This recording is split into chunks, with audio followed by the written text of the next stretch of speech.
Hello दोस्तों, मैं BPSC TRE 4 के लिए दोस्तों पढ़ाते हैं। हम दोस्तों साइंस का एनसीईआरटी जो प्रश्न है उसका दोस्तों हम निचोड़ प्रश्न करवाते हैं। तो इसलिए दोस्तों आप मेरे वीडियो को देख सकते हैं। एग्ज़ाम तक दोस्तों हम तैयारी करवाएंगे। तो आज का 1 नंबर का प्रश्न है, टिंडल प्रभाव किसे कहते हैं। टिंडल प्रभाव दोस्तों उसको हम कहते हैं, यहाँ पे देखिए प्रकाश है, कितनी है मोटाई, यहाँ प्रकाश की मोटाई, और यहाँ पर देखिए प्रकाश की मोटाई।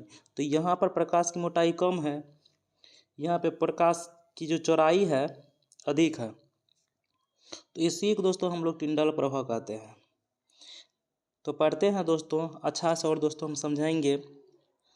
जब सूर्य की किरण वायु में उपस्थित धूल कण तथा जल के कण से टकराकर जब फैल जाते हैं तो उसे टिंडल प्रभाव कहते हैं। यहाँ पर देखिए सूर्य का प्रकाश दोस्तों आ रहा है, और देखिए यहाँ पे क्या है दोस्तों, यहाँ पे धूल कण है जिसको आप लोग कहते ओस कुहासा है। उसमें क्या होता है तो सूर्य की किरण टकराते हैं उससे, और सूर्य किरण टकराने के बाद फैल जाते हैं। इसमें देखिएगा दोस्तों, इसमें देखिए नींबू होगा, इसमें इस ग्लास में दोस्तों नींबू होगा, पानी होगा। तो इसमें ये टॉर्च की किरण जो दोस्तों में नहीं फैला, और इस पे दोस्तों मान लीजिएगा इसमें दूध है और दूध में पानी मिला दिया है, तो इसमें सूर्य की किरण फैल गया है। तो दोस्तों जब प्रकाश किसी कण से टकरा कर वो फैल जाता है तो उसी को दोस्तों टिंडल प्रभाव कहते हैं।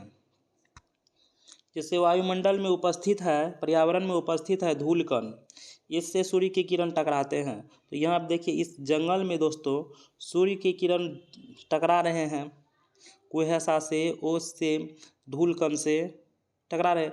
इसलिए हम देखिए दोस्तों सूर्य का किरण फैल रहा नहीं, तो सूर्य के किरण को फैलना ही टिंडल प्रभाव कहते हैं। जैसे आपके घर है, तो घर में दोस्तों जो सूर्य के किरण आते हैं वह फैल जाते हैं। घर में जो उपस्थित है धूल कण, उससे सूर्य की किरण टकराते हैं और सूर्य की किरण फैल जाते हैं। तो उसी को दोस्तों टिंडल प्रभाव कहते हैं। तो टिंडल नाम के वैज्ञानिक ने ही टिंडल प्रभाव का खोज किया है। प्रकाश की दृष्टि को फैलते हैं ना, ये प्रकाश की किरण जो फैल रहे हैं इसी को कहते हैं दृष्टिगोचर, फैलना। तो नेक्स्ट प्रश्न पढ़ते हैं, तो इनको समझ गए होंगे। नेक्स्ट प्रश्न है, मिश्रण के 3 प्रकार होते हैं। वैसे तो मिश्रण के बहुत प्रकार हैं, लेकिन हम लोग दोस्तों 3 प्रकार के बारे में पढ़ेंगे। जैसे विलयन के बारे में पढ़ेंगे। विलयन क्या है, तो विलयन दोस्तों 2 पदार्थ का मिश्रण होता है, विलयन। तो ये मिश्रण का ही एक प्रकार है विलयन।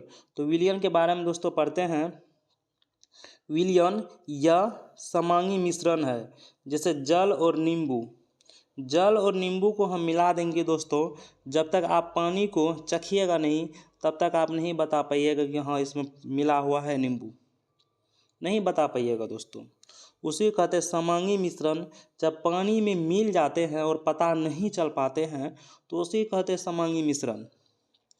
जैसे पानी है, उसमें अगर चीनी थोड़ा सा मिला देंगे और उसको बढ़िया से घोल देंगे तो आप नहीं बता पाइएगा कि इसमें चीनी मिला हुआ है, जब तक उसको आप टेस्ट नहीं कीजिएगा तब तक। तो ये दोस्तों, ये सब दोस्तों क्या है, समांगी मिश्रण होगा और विलयन है। नेक्स्ट प्रश्न है, इसके कणों में समांगिता होती है, और उसमें दोस्तों पानी में नींबू के कण जो है आप नहीं, दिखाई नहीं देगा आपको। नेक्स्ट है दोस्तों, इसके कण इतने सूक्ष्म होते हैं कि आँख से नहीं देखे जा सकते हैं। ये बात सही है दोस्तों। जब ये गिलास है दोस्तों, ये गिलास, इसमें दोस्तों पानी है, और इसमें अगर दोस्तों हम नींबू दे देंगे 2 बूंद 4 बूंद, तो नींबू का बूंद दोस्तों इतने सूक्ष्म है कि आप उसको खुले आँख से नहीं देख पाइएगा। नेक्स्ट है, विलयन में प्रकाश मार्ग नहीं दिखाई देता है। अब दोस्तों आप अगर इधर से अगर प्रकाश दीजिएगा, टॉर्च बारिएगा टॉर्च, तो ये प्रकाश इस पार से उस पार निकल जाएंगे। प्रकाश यानी कि नहीं फैलेगा, तो उसमें कण ही पता नहीं चल रहा है तो नहीं फैलेगा।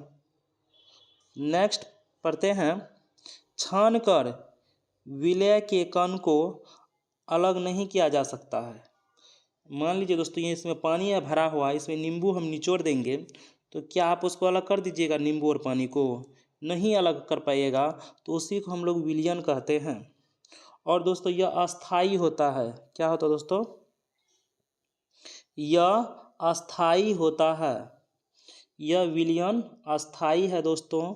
तो विलयन की विशेषता है दोस्तों, इसको दोस्तों आप लोग समझ गए होंगे।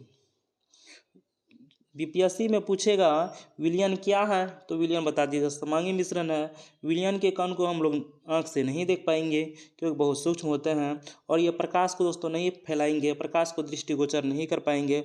और दोस्तों विलयन जो है ये क्या है? अस्थाई है। ये सब दोस्तों आप लोग बता दीजिएगा। विलयन के कण आँखों से दिखाई नहीं देते हैं, इसलिए दोस्तों समांगी मिश्रण है। अगर दोस्तों आँख से अगर देख लेते तो विसमांगी मिश्रण हो जाता। दोस्तों आप लोग ये समझ गए होंगे। नेक्स्ट प्रश्न पढ़ते हैं। ये प्रश्न दोस्तों अभी हम लोग किए हैं। ये प्रश्न है दोस्तों निलंबन। यह भी एक प्रकार का विलयन ही है, मिश्रण ही है। तो निलंबन के बारे में दोस्तों पढ़ते हैं। यह एक विसमांगी मिश्रण है। बात सही है दोस्तों। ये गिलास हम बनाते हैं पहले, ये गिलास है, ठीक है दोस्तों। इसमें चाय पत्ती है और दोस्तों चीनी है। इसमें चाय पत्ती है और चीनी है। निलंबन जो है ये विसमांगी मिश्रण है। तो निलंबन की विशेषता को आप लोग याद रखिएगा। इनके कणों में समांगिकता नहीं होता है। यानी कि चाय पत्ती में चाय और पत्ती दोनों नहीं मिलते हैं दोस्तों। जब तक ये उबलेंगे तब तक ही चाय पत्ती ऊपर में दिखाई देंगे, फिर पत्ती जो है नीचे में बैठ जाते हैं। ये विसमांगी मिश्रण जान गए। ये इसमें समांगिकता नहीं है, जान चुके हैं। इनके कण जो है ना बड़े होते हैं, ठीक है, और ये आँखों से देखे जा सकते हैं। चाय पत्ती को हम लोग देख लेते हैं ना, तो बात सही है। इनके निलंबित कण प्रकाश के किरणों को फैला देते हैं। बात सही है। इसमें अगर टॉर्च अगर बारिएगा तो प्रकाश के किरण को क्या करेगा? ये फैला देगा। ये टॉर्च प्रकाश की किरण को क्या करेगा? फैला देगा। इसी को टिंडल प्रभाव कहते हैं। टिंडल प्रभाव का असर निलंबन में आपको दिख जाएगा। इन्हें छानने की विधि से अलग किया जा सकता है। तो ये बात सही है। हम लोग इसको छान के अलग कर लेते हैं। और ये अस्थाई है। क्या है? अस्थाई है। हम लोग चाय से चाय पत्ती को अलग कर लेते हैं ना, तो ये अस्थाई नहीं है, ये अस्थाई है। तो दोस्तों निलंबन की विशेषता के बारे में आप लोग जान गए होंगे। नेक्स्ट प्रश्न पढ़ते हैं। ये कोलाइड है और कोलाइडल है। ये भी दोस्तों एक प्रकार का मिश्रण है, जैसे दूध तथा पानी का मिश्रण। दूध और पानी का जो मिश्रण होता है वही है, जैसे कॉपर सल्फेट का विलयन। तो कोलाइड के बारे में दोस्तों जानेंगे तो बीपीएससी में कोलाइड की विशेषता के बारे में पूछ लिया जाएगा। तो कोलाइडल जो है, कोलाइड ये क्या है? तो ये विसमांगी मिश्रण है।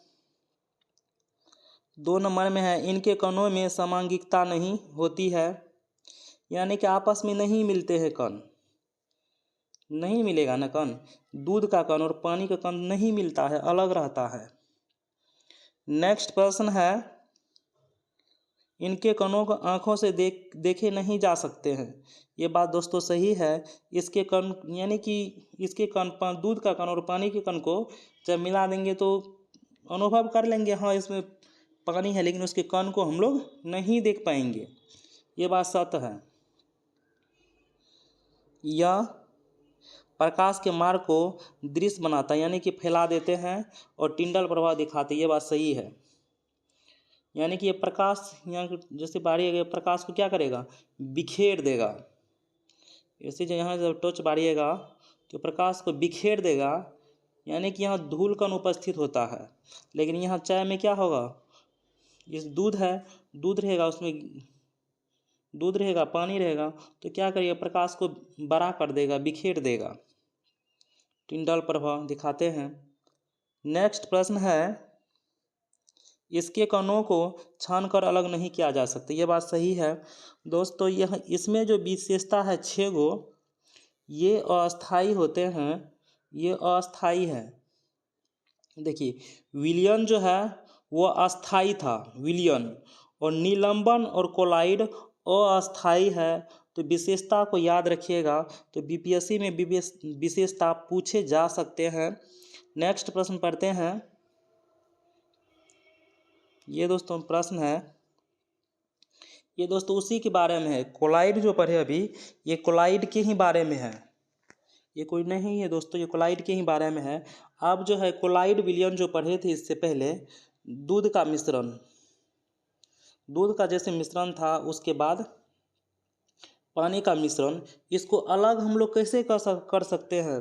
अब केंद्रीयकरण विधि से कोलाइड विलियन को कैसे अलग कर सकते हैं हम लोग? अब केंद्रीय विधि से, ये बीपीएससी में पूछा जा सकता है दोस्तों। इसको पढ़ते हैं। छान कर अलग नहीं कर सकते हैं, दूध और पानी को छान कर अलग हम लोग नहीं कर पाएंगे। इसको अब केंद्रीय विधि से अलग कर पाएंगे, किसको? कोलाइडल विलियन को, याद रखिएगा। इनके कणों को आंखों से नहीं देखे जा सकते, ये सही बात है।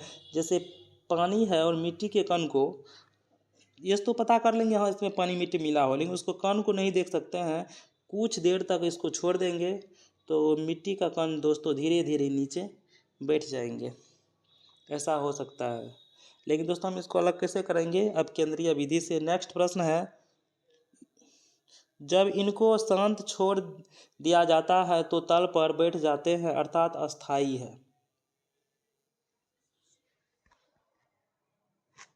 इसको दोस्तों छोड़ दीजिए, इस वाला कंसेप्ट को, ये को दोस्तों कंसेप्ट को छोड़ दीजिए। विषमांगी जो मिश्रण होगा उसको हम लोग आंख से देख लेंगे। क्या करेंगे? विषमांगी मिश्रण को हम लोग आंख से देख सकते हैं, ये बात सही है। इसको छान कर अलग नहीं कर सकते हैं। और कोलाइडल विलियन को कैसे अलग करते हैं हम लोग? अब केंद्रीय विधिकरण से, अब केंद्रीयकरण से हम लोग कोलाइड विलियन को अलग कर लेंगे। और रासायनिक परिवर्तन किसको कहते हैं? जब नए पदार्थ बनते हैं उसको रासायनिक परिवर्तन कहते हैं, इस बात को याद रखिएगा। जैसे दूध से दही बन गए तो नया पदार्थ बना ना दोस्तों, दूध से जो दही बना, नया पदार्थ बना, तो ये रासायनिक परिवर्तन होता है रसायन के अनुसार। और भौतिक परिवर्तन का अर्थ ये होता है मात्र पदार्थ की अवस्था में चेंज होता है। जैसे ये जल है तो जल बर्फ बना, तो बर्फ जो है फिर जल बन सकता है। तो जो खुद थोड़े देर के लिए अपने रूप में जब चेंज लाएगा तो भौतिक परिवर्तन होगा। जैसे गैस है, गैस क्या होगा? वो जल बन सकता है, बर्फ बन सकता है गैस। तो इसके अवस्था में जब चेंज आएगा तो उसको बोलेंगे भौतिक परिवर्तन। और जब नया पदार्थ का निर्माण होगा सदा के लिए, जब ये चेंज हो जाएंगे तो उसको बोलते हैं रासायनिक परिवर्तन। ये वापस नहीं होता, ये नए पदार्थ का निर्माण कर लेता है। जैसे यहाँ दूध है, दूध से दही बना, नया पदार्थ दोस्तों बन गया ना, इसको कहते हैं रासायनिक परिवर्तन। तो भौतिक परिवर्तन, रासायनिक परिवर्तन के बारे में समझ गए। कोलाइड विलियन को किससे अलग कर सकते हैं? अब केंद्रीय विधि से कर सकते हैं अलग। और टिंडल प्रभाव के बारे में दोस्तों आप लोग जान चुके हैं, जो प्रकाश को फैला देगा उसको टिंडल प्रभाव कहते हैं। तो निलंबन और कोलाइड विलियन, ये दोनों दोस्तों प्रकाश को फैला देगा। विशेषता को दोस्तों याद रखिएगा, आप लोग नोट्स जरूर बनाइएगा। बीपीएससी में दोस्तों ये प्रश्न पूछे जा सकते हैं। तो दोस्तों वीडियो करते हैं ख़त्म। अगर वीडियो नहीं समझे हैं तो फिर से देख लीजिएगा।